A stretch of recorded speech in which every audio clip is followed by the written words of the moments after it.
नमस्कार दोस्तों, स्वागत है आपका वनडे एग्जाम सेंटर में। दोस्तों, आज की वीडियो में हम लोग दीनदयाल उपाध्याय गोरखपुर विश्वविद्यालय गोरखपुर के बीएस 6 सेमेस्टर समाजशास्त्र का जो पहला पेपर है जिसका नाम है पॉयनियर्स ऑफ इंडियन सोशियोलॉजी, उसको सॉल्व करेंगे और जानेंगे कि किस प्रश्न का कौन सा उत्तर सही होगा। हम लोग जिस पेपर को सॉल्व करने जा रहे हैं वो सत्र 2023-24 का पेपर है और पेपर का कोड है SOC 304। चलिए बिना देर के जान लेते हैं कि किस प्रश्न का कौन सा उत्तर सही होगा। आपका पहला प्रश्न है, भारतीय समाजशास्त्र के पिता के रूप में किसे जाना जाता है? तो भारतीय समाजशास्त्र के पिता के रूप में GS घुरिये को जाना जाता है। सी ऑप्शन पहले का सही हो जाएगा। दूसरा प्रश्न है, समाजशास्त्र विभाग पहली बार भारत में शुरू किया गया था। बॉम्बे विश्वविद्यालय में शुरू किया गया था। दूसरे का डी ऑप्शन आपका सही हो जाएगा।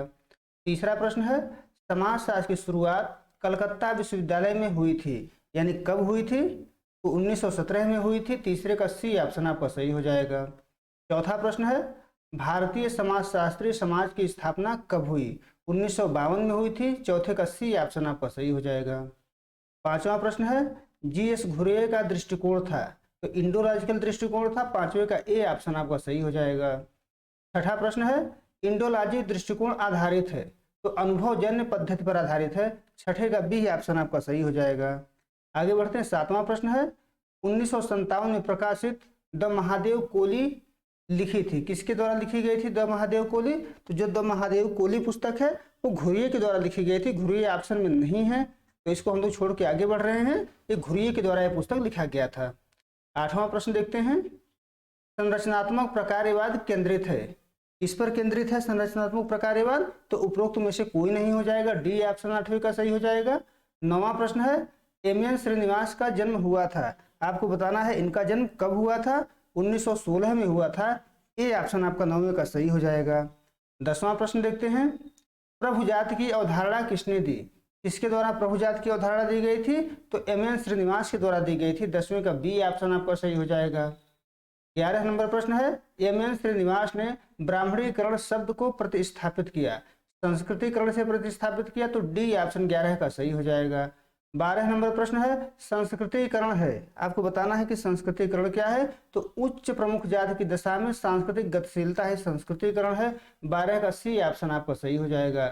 13 नंबर प्रश्न है, आधुनिक भारत में सामाजिक परिवर्तन पुस्तक लिखी थी, किसके द्वारा लिखा गया था? एम.एन. श्रीनिवास के द्वारा लिखा गया था। 13 का डी ऑप्शन आपका सही हो जाएगा। 14 नंबर प्रश्न है, एम.एन. श्रीनिवास ने जाति को एक के रूप में देखा, सामाजिक व्यवस्था के रूप में देखा था। 14 का सी ऑप्शन आपका सही हो जाएगा।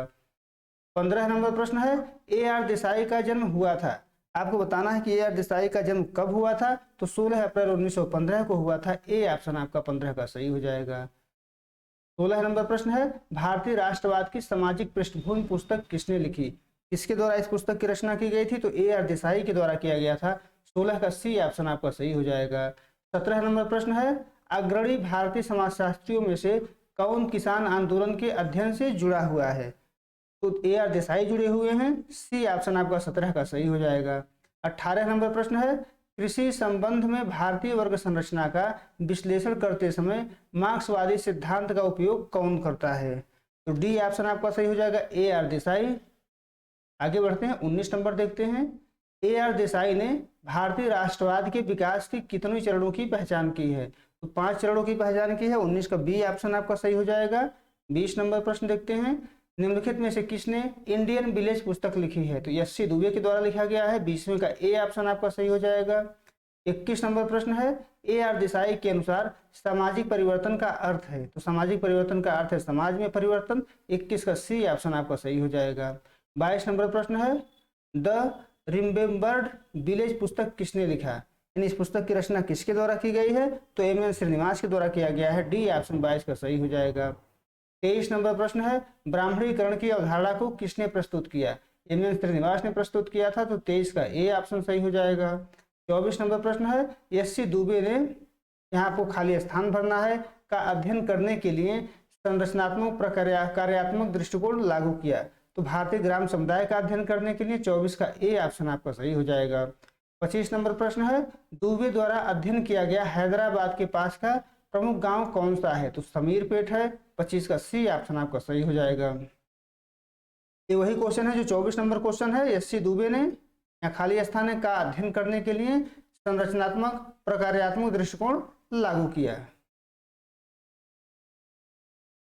ये ऑप्शन आपका 26 का सही हो जाएगा। आगे बढ़ते हैं, 27 नंबर प्रश्न है, भारत में जाति प्रथा इंडो आर्यन संस्कृति के ब्राह्मणों का बच्चा है जो कि गंगा और यमुना के मैदानों में पला है और वहां के देश के दूसरे भागों में ले जाया गया है। यह कथन किसने दिया है, किसके द्वारा यह कथन कहा गया है, आपको बताना है।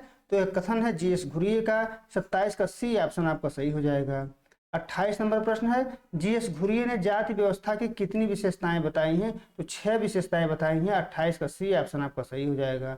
29 नंबर प्रश्न है, ग्रामीण नगरीय समुदाय की विवेचना में यह निष्कर्ष किसने दिया कि भारत में नगरीकरण की प्रक्रिया औद्योगिक विकास का परिणाम नहीं है। तो यह निष्कर्ष दिया गया था आपका जीएस घुरिये के द्वारा। ए ऑप्शन आपका 29 का सही हो जाएगा। 30 नंबर प्रश्न है, जीएस घुरिये के विचार से निम्नलिखित में से कौन सी एक दशा नगरीय संरचना से संबंधित नहीं है, तो सामाजिक गतिशीलता इससे संबंधित नहीं है। 30वीं का डी ऑप्शन आपका सही हो जाएगा। 31 नंबर प्रश्न है, caste and communication in an Indian village नामक पुस्तक के लेखक कौन है, किसके द्वारा इस पुस्तक की रचना की गई थी, डीएन मजुमदार के द्वारा किया गया था। 31 का सी ऑप्शन आपका सही हो जाएगा। 32 नंबर प्रश्न है, डीएन मजुमदार के संदर्भ में भारत की जनजातियों की अधिकांश समस्याओं का कारण है, बाहरी समूहों से सांस्कृतिक संपर्क इनकी समस्याओं का कारण है। डी ऑप्शन आपका 32 का सही हो जाएगा। 33 नंबर प्रश्न है, the social structure of values नामक पुस्तक के लेखक कौन है, इस पुस्तक की रचना किसके द्वारा की गई थी, तो राधा कमल मुखर्जी के द्वारा की गई थी। 33 का सी ऑप्शन आपका सही हो जाएगा। 34 नंबर प्रश्न है, राधा कमल मुखर्जी के अनुसार सामाजिक मूल्य क्या हैं, तो सामाजिक रूप से मान्यता प्राप्त लक्ष्य हैं। 34 का डी ऑप्शन आपका सही हो जाएगा। 35 नंबर प्रश्न है, राधा कमल मुखर्जी ने सामाजिक मूल्यों को किन दो मुख्य भागों में वर्गीकृत किया है, तो ए ऑप्शन सही हो जाएगा, साध्य और साधन मूल्य। आगे बढ़ते हैं, 36 नंबर प्रश्न है, निम्नलिखित में से किसने भारतीय इतिहास की सांस्कृतिक व्याख्या दी है, तो एम.एन. श्रीनिवास ने भारतीय इतिहास की सांस्कृतिक व्याख्या दी है। बी ऑप्शन आपका 36 का सही हो जाएगा। 37 नंबर प्रश्न है, निम्नलिखित में से किस विद्वान ने भारतीय समाज पर अपने अध्ययनों में मार्क्सवादी परिप्रेक्ष्य को अपनाया है, इसके द्वारा अपनाया गया है, तो बी ऑप्शन सही हो जाएगा, डीपी मुखर्जी के द्वारा अपनाया गया है। आगे बढ़ते हैं, 38 नंबर प्रश्न है, सन 1958 में डाइवर्सिटीज नामक से लिखी गई पुस्तक के लेखक का नाम क्या है, यानी किसके द्वारा डाइवर्सिटीज नाम का पुस्तक लिखा गया था, तो डीपी मुखर्जी के द्वारा लिखा गया था। बी ऑप्शन आपका 38 का सही हो जाएगा। 39 नंबर प्रश्न है, प्रॉब्लम्स ऑफ इंडियन यूथ नामक पुस्तक के लेखक कौन है, इसके द्वारा प्रॉब्लम्स ऑफ इंडियन यूथ नामक पुस्तक की रचना की गई थी, तो डीपी मुखर्जी के द्वारा किया गया था। 39 का सी ऑप्शन आपका सही हो जाएगा। 40 नंबर प्रश्न है, इरावती कर्वे के अनुसार निम्नलिखित में से कौन सी एक विशेषता उत्तर भारत में नातेदारी व्यवस्था से संबंधित नहीं है, तो मातृवंशी परंपरा संबंधित नहीं है। 40 का बी ऑप्शन आपका सही हो जाएगा। आगे बढ़ते हैं, 41 नंबर प्रश्न है, दक्षिण भारत में एक वंश क्रम से संबंधित नातेदारों के समूहों को निम्नलिखित में से किस नाम से संबोधित किया जाता है, तो 41 का आपका सी ऑप्शन सही हो जाएगा, तरवार नाम से संबोधित किया जाता है। सी ऑप्शन आपका सही हो जाएगा। 42 नंबर प्रश्न है, इरावती कर्वे ने भारत में नातेदारी व्यवस्था से संबंधित व्याख्या किस पुस्तक में प्रस्तुत की, किस पुस्तक में प्रस्तुत की है, तो 42 का आपका सी ऑप्शन सही हो जाएगा, kinship organisation in India. C option 42 का सही हो जाएगा। 43 नंबर प्रश्न है, आईपी देसाई ने भविष्य में भारतीय परिवार की प्रकृति का विश्लेषण किस रूप में किया है, डी ऑप्शन सही हो जाएगा, केंद्रक तथा संयुक्त परिवार का नया संयोग। आगे बढ़ते हैं, 44 नंबर प्रश्न है, some aspects of family in महुआ नामक पुस्तक के लेखक कौन है, इसके द्वारा इस पुस्तक की रचना की गई थी, तो आईपी देसाई के द्वारा किया गया था। 44 का सी ऑप्शन आपका सही हो जाएगा। 45 नंबर प्रश्न है, जिस प्रक्रिया के आधार पर किसी समुदाय में जाति गतिशीलता की माप की जा सकती है उसका नाम है संस्कृतिकरण है, तो 45 का ए ऑप्शन सही हो जाएगा। 46 नंबर प्रश्न है, निम्नलिखित में से कौन सा भारत में पश्चिमीकरण का परिणाम है, तो तीनों पश्चिमीकरण के परिणाम है। डी ऑप्शन आपका 46 का सही हो जाएगा। 47 नंबर प्रश्न है, लौकिकीकरण शब्द का अर्थ है कि जिसे पहले धार्मिक माना जाता था उसे अब वैसा नहीं माना जाता, यह कथन किसका है, तो यह कथन है एम.एन. श्रीनिवास का। बी ऑप्शन आपका 47 का सही हो जाएगा।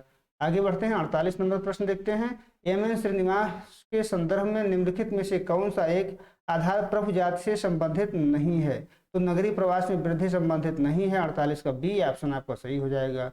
49 नंबर प्रश्न है, एस.सी. दुबे ने परंपराओं के वर्गीकरण में निम्नलिखित में से किस परंपरा का उल्लेख नहीं किया है? आधुनिक परंपराओं का उल्लेख नहीं किया, तो 49 का ए ऑप्शन आपका सही हो जाएगा। 50 नंबर प्रश्न है, निम्नलिखित में से कौन सा परंपरा का लक्षण नहीं है? तो स्थायित्व जो होता है परंपरा का लक्षण नहीं होता है।